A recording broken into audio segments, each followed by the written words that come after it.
cette autre capsule du CCDM. J'espère que tu vas bien. Je dis j'espère que tu vas bien parce que c'est très possible qu'au moment où tu vas regarder cette capsule, ta situation ne soit pas très joyeuse. En effet, que tu sois croyant ou non, tout le monde arrive à un moment donné dans sa vie où c'est plus difficile.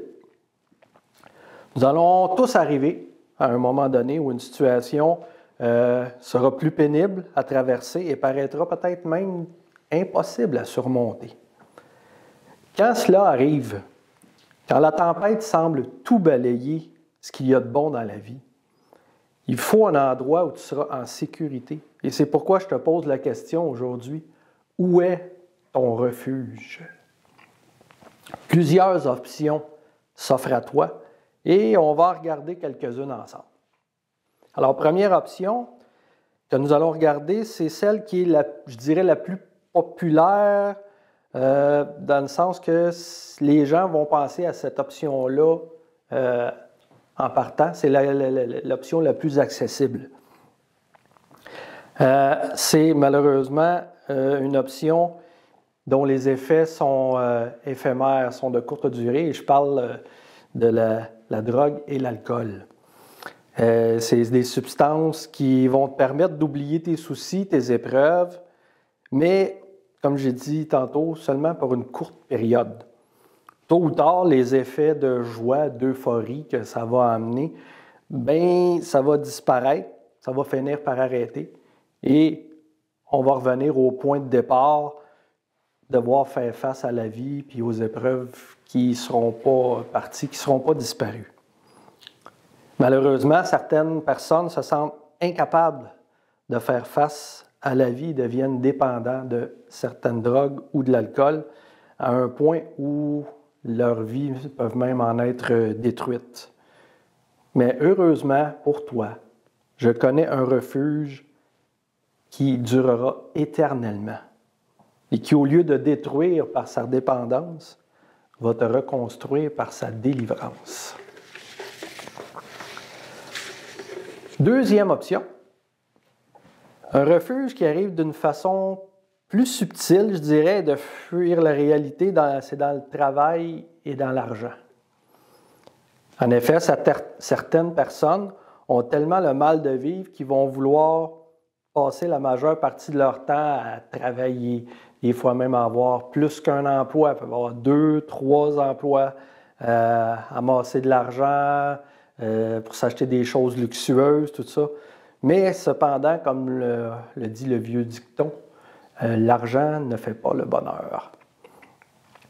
Nous avons tous entendu parler de quelqu'un qui, à cause du temps qu'il a passé à toujours travailler, peut même aller jusqu'à en détruire sa santé, détruire même sa propre famille. On a déjà vu ça, malheureusement.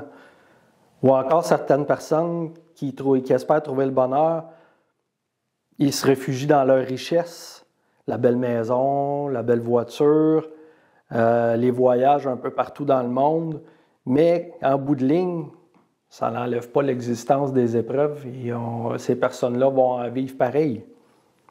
Cette obsession des richesses finit par l'affecter avec un grand stress, car plus une personne a un niveau de vie élevé, plus elle a peur de devoir baisser de ce niveau de vie-là et plus elle a peur de perdre les richesses qu'elle a amassées. Mais heureusement pour toi, je connais un refuge qui ne va pas t'enlever du temps de façon inutile, mais au contraire, qui va te donner du temps de qualité et qui va te donner des richesses inépuisables. Je ne vous dis pas tout de suite c'est quoi le refuge, on s'en va à une troisième option. Je dirais qu'il est devenu une nouvelle mode, c'est de faire confiance à l'univers. En effet, plusieurs personnes vont vouloir éviter de vivre des épreuves en transportant une pierre qui leur porte chance ou en faisant confiance aux astres du ciel. Peuvent même faire confiance à quelqu'un qui va leur dire à quoi va ressembler leur journée, leur mois, même leur année, la prochaine année qui s'en vient. Et même dans ma famille, dans mes collègues de travail, j'entends régulièrement dire « Ah, j'espère que ça va aller mieux dans ma vie, puis j'envoie ça dans l'univers. » C'est rendu une expression à la mode maintenant. Mais vous savez, il y a un refuge qui est plus grand que l'univers et plus puissant que l'univers parce que c'est lui-même qui l'a créé. Vous commencez à savoir sûrement vers où je m'en vais. Mais il y a une dernière option que je voudrais parler avec vous et c'est de mettre sa confiance, pas sa confiance, mais de se réfugier dans une personne. Que cette personne-là soit coach de vie, dirigeant de groupe quelconque, ou même un pasteur. Je ne dis pas qu'il ne faut pas demander de l'aide, c'est pas ça que je dis. C'est important de pouvoir avoir des gens de confiance dans sa vie, puis quand on en a besoin, bien, on peut demander de l'aide. Mais de mettre toute sa confiance, de se réfugier dans cette personne, c'est là qui est le défaut. Et oui, même un pasteur, tu sais, j'ai parlé de pasteur, je suis certain que la plupart des pasteurs vont être d'accord avec moi. Combien de personnes ont quitté l'Église, ou ont même abandonné la foi? Même j'ai déjà entendu notre pasteur Guy, demander pardon au nom de l'Église aux personnes qui ont été déçues ou attristées par leur pasteur, soit ancien ou présent. Donc, si tu veux mettre ton refuge en quelque chose, en une bonne solution, un bon refuge, donc ce n'est pas dans une personne non plus. Mais là, je vais te dire, c'est quoi finalement le bon refuge? Viens avec moi dans le livre des Psaumes, au chapitre 46, du verset 2 au verset 8. Psaume 46, versets 2 à 8, ça nous dit « Dieu est pour nous un refuge et un appui, un secours toujours présent dans la détresse. C'est pourquoi nous sommes sans crainte quand la terre est bouleversée, quand les montagnes sont ébranlées au cœur des mers et que les flots de la mer mugissent, écument, se soulèvent jusqu'à faire trembler les montagnes. Les bras d'un fleuve réjouissent la ville de Dieu, le sanctuaire des demeures du Très-Haut. Dieu est au milieu d'elle, elle n'est pas ébranlée. Dieu la secourt dès le point du jour. Des nations s'agitent, des royaumes sont ébranlés. Il fait entendre sa voix et la terre tombe en défaillance. L'Éternel, le Maître de l'univers, est avec nous. Le Dieu de Jacob est une forteresse pour nous. Wow, moi j'aime ça, ce passage-là. Ça me réconforte de savoir que j'ai un refuge et pas seulement un refuge, comme je dit tantôt, là, avec des options des fois qui sont plus ou moins valides ou qui d'une durée plus ou moins longue. Le Dieu de Jacob, qui est aussi notre Dieu, est le refuge en qui il faut avoir confiance quand l'épreuve arrive dans la vie. Contrairement aux drogues et à l'alcool, dont les effets sont temporaires, ce passage nous dit que Dieu est un secours toujours présent dans la détresse, car Dieu est fidèle. Deuxièmement, contrairement à ceux qui travaillent sans cesse pour fuir la vie, car ils ont peur d'affronter les épreuves qui viennent avec, ou contrairement à ceux qui amassent des richesses, puis qui ont toujours peur de les perdre, finalement, ce passage nous dit que nous pouvons être sans crainte, même quand la terre est bouleversée et que les montagnes sont ébranlées, car Dieu nous donne sa paix. Contrairement à ceux qui font confiance aux pierres, aux astres, pour avoir la chance, le bonheur dans leur vie, ceux qui demandent à l'univers d'exaucer leurs vœux, ce passage nous dit que l'Éternel, notre Dieu, est le maître de l'univers et qu'il est notre forteresse, car c'est lui le Créateur. Et contrairement à ceux qui mettent leur confiance en un dirigeant, en une personne, le psaume 118, verset 8 nous dit « Mieux vaut chercher un refuge en l'Éternel que de mettre votre confiance dans l'homme. » Et psaume 31, verset 2 dit aussi « Éternel, je cherche un refuge en toi, que jamais je ne sois déçu. Délivre-moi dans ta justice. » Tu peux savoir à quoi t'attendre de Dieu et ne pas être déçu, car Dieu est le même hier, aujourd'hui et éternellement. Il est fidèle et juste envers ceux qui l'aiment. Amen. Pour terminer, j'aimerais m'adresser directement à toi qui me regardes à la maison. Si tu es déjà un croyant et que tu es découragé ou triste à cause d'une situation que tu vis présentement, je te demande de persévérer par la foi et de venir te réfugier sous la protection et la paix de ton Papa Céleste. Si tu as déjà été un croyant, mais que pour une raison quelconque, tu as quitté l'Église ou même perdu la foi, mais tu t'aperçois que ta vie semble aller nulle part et que tu t'enfonces un peu de plus en plus vers les choses de ce monde, s'il te plaît, reviens te réfugier vers Dieu, qui va t'accueillir les bras ouverts, qui va te pardonner, qui va t'entourer de tout son amour. Si par contre, tu n'as jamais été un croyant et que tu as tout essayé et que tu vois ta vie ne semble plus avoir aucun sens, tout semble s'écrouler autour de toi, bien, je te dis, viens te réfugier en Dieu à travers son Fils Jésus. Tu as tout essayé, rien n'a fonctionné. Qu'est-ce que tu as à perdre? Si cela ne fonctionne pas, tu n'auras rien perdu. Car se réfugier en Dieu, en plus, c'est gratuit et accessible pour tout le monde. Mais si ça fonctionne, et je peux t'assurer que Dieu est fidèle et que ça va fonctionner, je te confirme que ça a déjà même fonctionné pour des millions et des millions de personnes à travers les époques. Et ça a fonctionné pour moi aussi.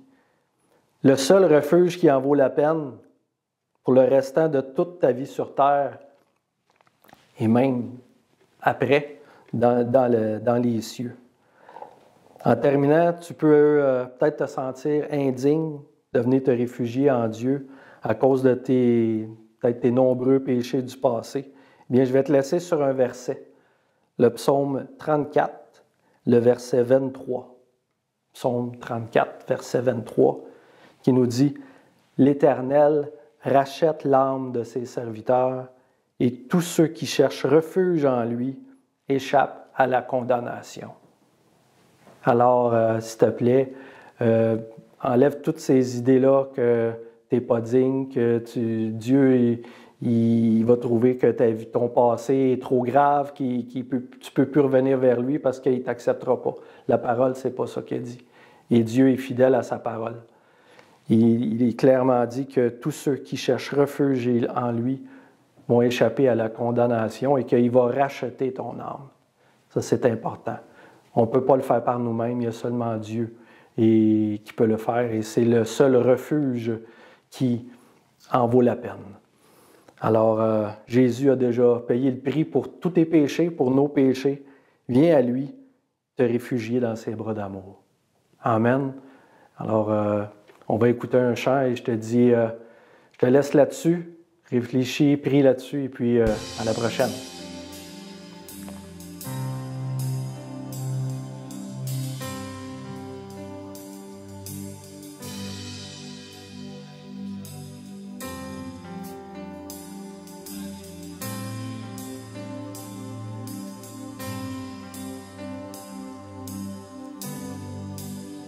Dieu peut faire infiniment et au-delà,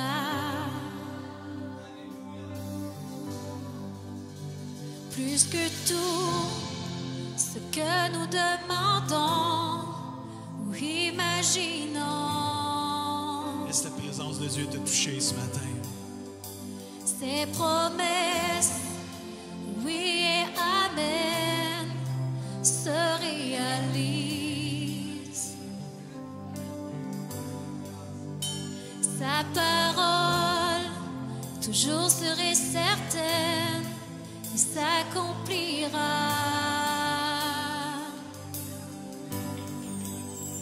Car il est puissant. Dieu est puissant.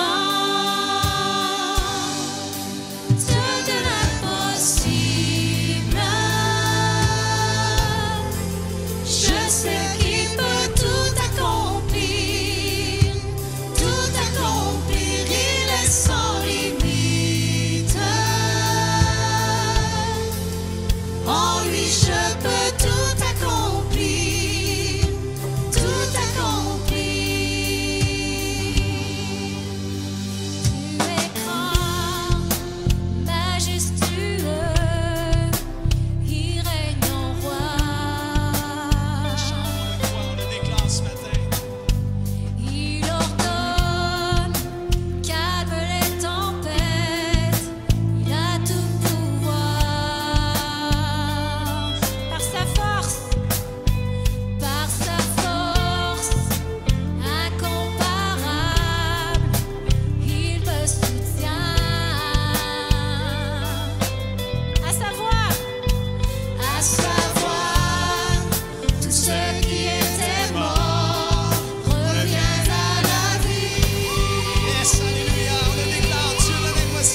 Dieu de l'impossible. Rien n'est impossible à notre Dieu ce matin. Peu importe la situation, fais confiance à Dieu ce matin. À toi la gloire, Seigneur Jésus. Quel privilège de te suivre, Seigneur. Quel privilège de te servir, Seigneur Jésus. Tu es grand, tu es puissant, Seigneur. Tu peux faire au-delà, Seigneur, de tout ce qu'on peut imaginer ou penser ou prier, Seigneur.